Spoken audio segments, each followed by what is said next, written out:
Përshëndetje të nderuar zonja dhe zotrim, përshëndetje të dashur miq. Ja ku po ritakohemi me mua Tirona Lilin, pikërisht këtu në kanalin ton Rrëfi me Jete, për të ndarë letrën e radhës. Letra që do të ndaj ditën e sotme është një letër shumë e dhimbshme, është një letër shumë emocionale. Këtë letër e ka shkruar një nën, ja ka shkruar nuses vet, që nusja ta pranon në shtëpi edhe pse e ka rrahur. Nëna përsëri është në gjendje që të falë gjithçka, vetëm për hatër të jetës të njerëzve të komshisë edhe të lagjes. Me thënë, nusja ka vënë dorë tek vjera e saj. Nusja ime, po ta shkruaj këtë letër me duar që më dridhen dhe me sy të mbushur me lotë. Nuk e di nëse do ta lexosh deri në fund. Nuk e di nëse do të zemërohesh, nëse do ta grisësh, apo nëse do të ndalosh për një çast dhe do të mendosh për fjalët e mia. Por unë sot nuk po të shkruaj për të fajsuar.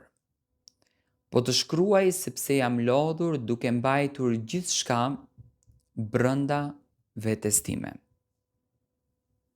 Jam lodhur duke qarë vetëm, duke fshirë lotët para të tjerëve dhe duke u shtirur sikur unë në të vërtet jam mirë.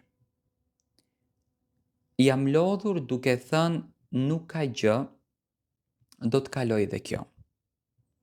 Ndërkohë që zemra ime është mbushur me plak. Nusja ime, ti më ke lënduar shumë. Ka pasur momente kur fjalët e tua më kanë prerë më shumë se çdo thik. Ka pasur momente kur jam ndjerë e huaj në familjen time. Ka pasur ditë kur kam qarë në heshtje dhe kam pyetur veten. Çfarë të kam bërë unë, ty, që ti mua të më uresh kaq shumë? Dhe po, ka pasur edhe dhunë mes nesh. Momente kur më ke goditur dhe më ke bërë të ndjem e pafuqishme. Ato dhimbje nuk mund t'i haroj si kur të mos të kenë ndodhur. Por sot, nuk dua të kthej të keqen me të keqe. Nuk dua të shaj, nuk dua të mallkoj, nuk dua të bëj që djali im të zgjedh mes nënës së tij dhe mes gruas së tij. Unë vetëm dua paqen. Dua të them se pavarësisht gjithçkaje, unë ende të shoh si pjesë të familjes time. Ndoshta ti mendon se unë dua të ndaj nga djali im, ndoshta mendon se dua të ndërhyj në martesën tuaj, ndoshta ke krijuar një mendim për mua që nuk mund ta ndryshoj me një letër. Por më beso, nusja ime, unë nuk dua që të marr djalin. Djali im është burri yt. Ai është njeriu me të cilin ti ke zgjedhur të ndërtosh jetën. Unë jam vetëm nëna e tij. Një nënë një ditë do të largohet nga kjo botë dhe do të dojë të largohet me zemrën e qetë, duke ditur se fëmijët e saj nuk janë armiq me njëri tjetrin. Prandaj po të lutem, mos më shiko vetëm si vjehër. Shikom si një grua që ka gabuar, që është lënduar, që ka qarë dhe që ndoshta nuk ka ditur gjithmonë si të sillet. Edhe unë kam bërë gabime, kjo është e vërtet. Ndoshta kam thënë fjalë që nuk duhej t'i thoja. Ndoshta jam futur në gjëra që nuk më takonin mua. Ndoshta kam folur në momente kur unë në thelb duhej që të heshtja. Për ato gjëra të kërkoj shumë falje. Por edhe unë të lutem, mos më lëndo më. Mos më godit, mos më poshtëro. Nëse je zemëruar me mua, të lutem ma thuaj. Nëse mendon se unë kam gabuar, bëju e zoja, më trego. Nëse nuk dëshiron të më kesh pranë, më thuaj me fjalë. por të lutem mos përdor duart për të më treguar urrejtjen tënde.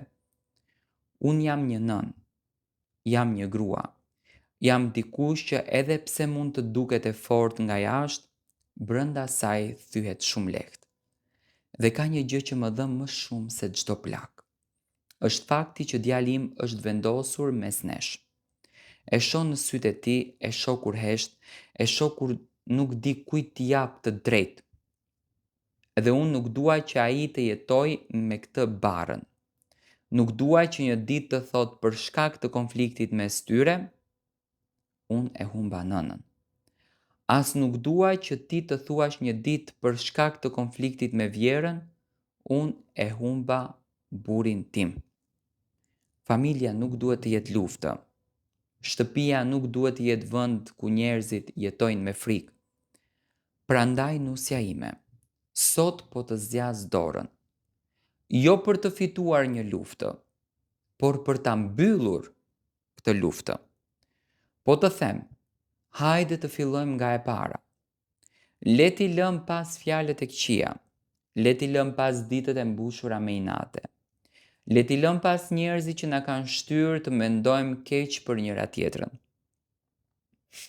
Unë nuk dua pasuri, nuk dua asnjë gjë prej teje. Nuk dua të më japësh llogari për jetën tënde. Vetëm dua respekt dhe dua të jap respekt. Nëse një ditë ke fëmijë, dua të jem gjyshja që ata ta përqafojnë, jo gruaja për të cilën dëgjojnë vetëm histori të këqija. Dua të shoh të lumtur, dua ta shoh të lumtur djalin tim dhe dua që kur të mblidhemi në një tavolinë të mos ketë më heshtje të rënd mes nesh. Ndoshta kjo letër nuk do të ndryshojë asnjë gjë. Ndoshta ti do të thuash se është tepër vonë, por unë dua të provoj edhe një herë, sepse një nën nuk dorëzohet lehtë. Edhe kur zemra i është thyer, edhe kur ka qarë, edhe kur është ndjerë e refuzuar, ajo përsëri shpreson. Nusja ime, nëse ndonjëherë të kam bërë të ndihesh e padëshiruar, më fal. Nëse ndonjëherë kam kaluar kufirin tënd, më fal. Nëse ndonjëherë të kam folur rënd, më fal. Por edhe ti të lutem më fal për atë që ke bërë dhe më premto se nuk do ta përsërisësh dhunën. Nuk dua më të kemi frikë nga njëra tjetra. Dua të kemi kufinj respekti, por dhe kufinj qetësie. Nëse nuk mund të bëhemi me një herë të afërta, le të fillojmë duke mos e lënduar njëra tjetrën. Kaq më mjafton, dhe nëse një ditë do të më thuash eja ulu pranë meje, unë do të vi me lot në sy, jo sepse kam harruar gjithçka, po sepse unë në të vërtet kam zgjedhur të fal, dhe ndoshta një ditë do të më përqafosh dhe ndoshta do të qash si fëmijë.